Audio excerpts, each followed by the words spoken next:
रावण का छोटा भाई कुंभकर्ण का एक पुत्र रहता है जिसका नाम रहता है भीमा। भीम को मार देते हैं। आपके जीवन में बहुत ही कष्ट चल रहा है, आपके सारे काम अटक गए हैं, चल ही नहीं पाए, बन ही नहीं पा रहे हैं, अटक अटक के काम बन रहे हैं, मतलब बहुत स्लो प्रोसेस में हो रहा है। आपको यंग एज में भी लग रहा है कि आप बूढ़े हो गए हैं।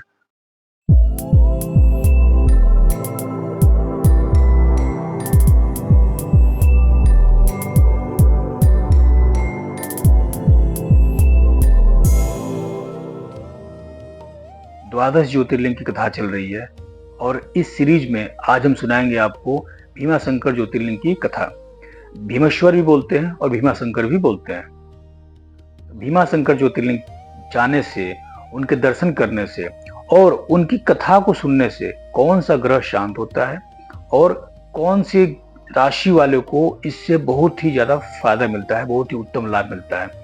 अगर आप इन कथाओं को रोज सुन रहे हैं, अगर आपकी छोटी प्रॉब्लम है तो आप 2-3 बार इस कथा को सुनेंगे तो आपको शांति मिल जाएगी, आपको उस प्रॉब्लम से निजात मिल जाएगा। ज्यादा समस्या है तो आप अगर रोज इस कथा को एक बार सुनते हैं तो आपके जीवन में बहुत ही शांति आना शुरू हो जाएगा। कथा इस प्रकार है कि एक बार की बात है, रावण का छोटा भाई कुंभकर्ण का एक पुत्र रहता है जिसका नाम रहता है भीमा।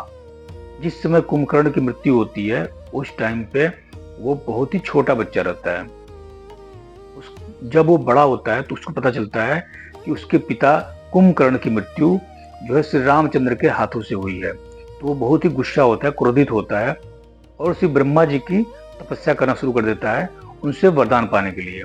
काफी सालों तक तपस्या करने के बाद ब्रह्मा जी प्रसन्न होते हैं और उसको वरदान देते हैं। जब भीमा को वरदान मिल जाता है तब वो उन शक्तियों को लेकर के सारे पृथ्वी पे लोगों को परेशान करना शुरू कर देता है और सारी जगहों को तहस नहस करना शुरू कर देता है, यहाँ तक कि देवताओं को भी परेशान करने लगता है। ऐसे में सभी राजाओं को बंदी बना लेता है। एक सुदक्षिणा नामक जो राजा रहते हैं वो जो है काफी शिव भक्त होते हैं।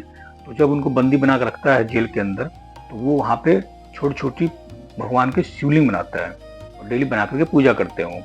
तो एक दिन वो भीमा आकर देख लेता है कि ये शिव की पूजा कर रहा है। वो तलवार निकाल कर शिवलिंग पे आक्रमण करता है, शिवलिंग को तोड़ने की कोशिश करता है।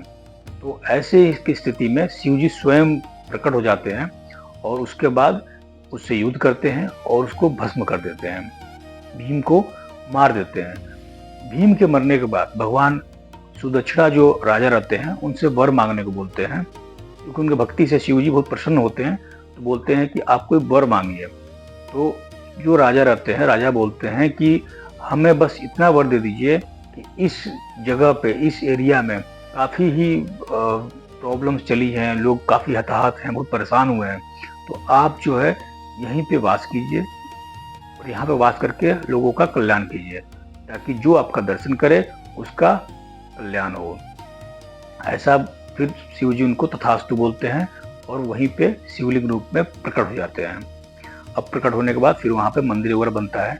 तो कहा जाता है कि अगर आपके जीवन में बहुत ही कष्ट चल रहा है, आपके सारे काम अटक गए हैं, चल ही नहीं पाए, बन ही नहीं पा रहे हैं, अटक अटक के काम बन रहे हैं, मतलब बहुत स्लो प्रोसेस में हो रहा है, आपको यंग एज में भी लग रहा है कि आप बूढ़े हो गए हैं, आपके अंदर आलस बहुत ज्यादा आ रहा है, सुस्ती बहुत ज्यादा है, पेन, दुख, तकलीफ बहुत ज्यादा है, हर टाइम आपको दर्द शरीर में बहुत ज्यादा रहता है, या फिर लोगों से आपको कष्ट बहुत ज्यादा मिल रहा है। ऐसे स्थिति में अगर आप भीमा शंकर ज्योतिर्लिंग जाते हैं, उनके दर्शन करते हैं और इस कथा को भी सुनते हैं साथ में, तो आपको बहुत ही जल्दी लाभ मिलना शुरू होगा।